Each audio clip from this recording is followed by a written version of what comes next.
연말이면 사실 각 방송사마다 여러 가지 그 시상식이 있는데 저희 뉴스타워에서도 뉴스타워 정치권 어워드를 준비를 해봤습니다. 먼저 정치권 어록 제조상 쟁쟁한 후보들이 많았는데요. 올해 어록왕 수상자는 누구일까요? 네, 대통령입니다. 자, 정치권은 넘어서 사실 누리꾼들까지 들썩이게 한 그 화제의 발언들이 많았는데 저희가 한번 모아봤습니다. 들어보시죠. 이런 얘기가 있어요. 정말 간절하게 원하면 전 우주가 나서서 다 같이 도와준다. 그래서 꿈을 이루어진다. 그런 아름다운 꿈이 꼭 이루어질 거라고 생각을 하고 당선된 후에 신뢰를 어기는 배신의 정치는 결국 패권주의와 줄세우기 정치를 양산하는 것으로 반드시 선거에서 국민들께서 심판을 해 주셔야 할 것입니다. 앞으로 그렇게 국민을 위해서 진실한 사람들만이 선택받을 수 있도록 해주시기를 부탁드립니다. 자기 나라 역사를 모르면 혼이 없는 인간이 되는 것이고 다르게 역사를 배우지 못하면 혼이 비정상이 될 수밖에 없습니다.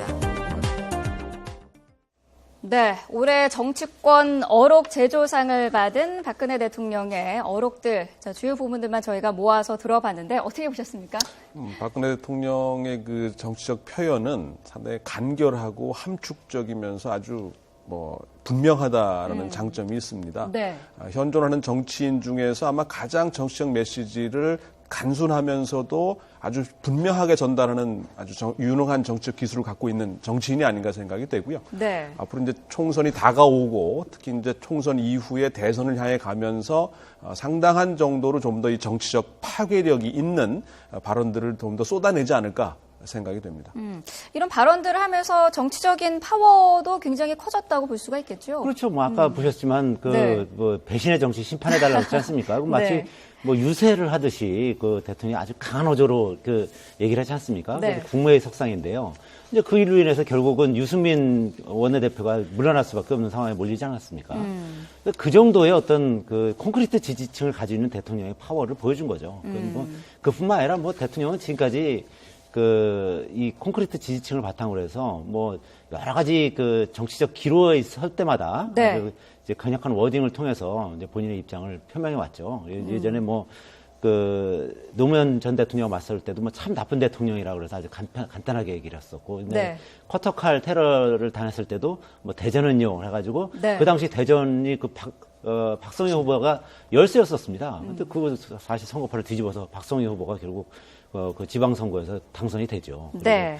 그리고 그 외에도 이명박 전 대통령 할 때 18대 총선 때 당시에 그 총선에서 친박계가 무더기 탈락하면서 나도 속고 국민도 속았다. 네. 그렇게 해서 결국 그 친박 무소속 연대 그리고 친박 연대가 거의 30석 가까이 얻게 되거든요. 그러니까 이런 이 정치적 파워는 아주 이 콘크리트 지지층에서 나온다. 그래서 네. 그렇기 때문에 지금 김무성 대표도 사실 당 대표지만 박근혜 대통령의 눈치를 볼 수밖에 없는 그런 상황인 거죠. 네. 네.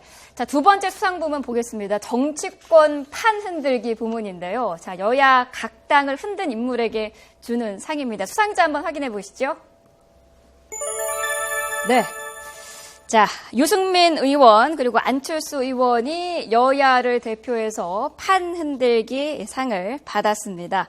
자, 이 유승민 의원부터 좀 짚어보죠. 이른바 지금 진박 의원들이 대구에서 출마를 결심하면서 유승민 의원과 결전이 예상이 됐었는데 최근 그 여론의 추이를 보면은 박심 마케팅이 좀 쉽지 않은 모양새도 보이고 있어요. 그렇습니다. 이 대구 경북 특히 대구의 심장부인데 네. 아마 고민하고 있지 않나 생각이 됩니다. 일단은 박근혜 정부의 성공이라고 하는 것이 대구 경북 TK 민심의 우선적 가치인데 네. 그 이후를 본다면 유승민이라는 정치인도 결코 내버려둘 수는 없겠다라고 하는 어떤 고민의 흔적이 아닌가 생각이 되고요. 박근혜 대통령 입장에서도 뭔가 결정을 하긴 했겠지만 그걸 정치적으로 실천해내는 데 있어서 유승민이라는 사람의 존재가 상당히 껄끄러울 수 있는 상황이기 때문에 네. 여러 가지 고민이 좀 있지 않나 생각이 되고요. 아직 현실화되진 않았습니다만은 유승민 의원의 어떤 정책 선택에 따라서는 여권 전체의 어떤 재편과 어떤 개편 나아가서는 정치 지형 전반의 어떤 그 재편까지도 가능한 그 잠재력을 가지고 있는 정치인이라는 측면에서 보면 앞으로 그의 향후 행보와 어떤 그 정책 선택이 주목되지 않나 생각이 됩니다. 네. 그와 관련해서 좀 더 이제 부연설만 하자면 지금 이제 진박이라고 하는 진실한 사람들이라 가지고 이제 네.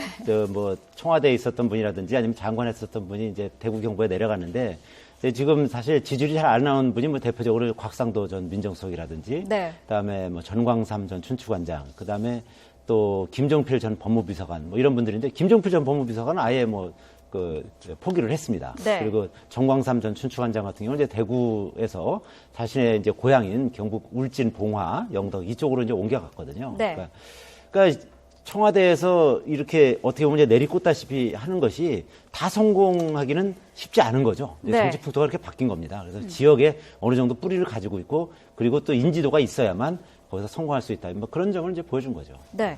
자, 지금 마지막 그 본회의를 하고 있는 19대 국회. 올해 이 국회에게 주고 싶은 상이 있다면 개인적으로 어떤 상이 있을까요? 교수님 먼저 좀 말씀해 주시죠. 저는 공공성을 지키지 못한, 수호하지 못한 기득권 수호상 네. 수여하도록 하겠습니다. 네. 네. 저는 무능의 극치상을 무능의 극치상이요. 네, 주겠습니다. 그러니까 뭐 항상 뭐 티격태격 싸우기만 하고요. 그리고 뭐 실제로 국민들이 필요로 한 법안들은 올해 통과를 안 시키고, 네. 그리고 심지어 이 선거구 획정조차도 아직 이 완전히 뭐 오늘까지는 반드시 통과시켜야 되는데 그거조차도 못 하고 있거든요. 네. 그러니까 법을 만들어야 되는 그 국회의원들이 오히려 법을 무시하고 오히려 이제 국회 어떤 존립 기반을 무너뜨리는 거잖아요. 그러니까 네. 이건 정말 무능의 극치라고밖에 볼 수 없습니다. 네. 자, 국민들도 수긍할 수 있는 상을 주신 것 같습니다.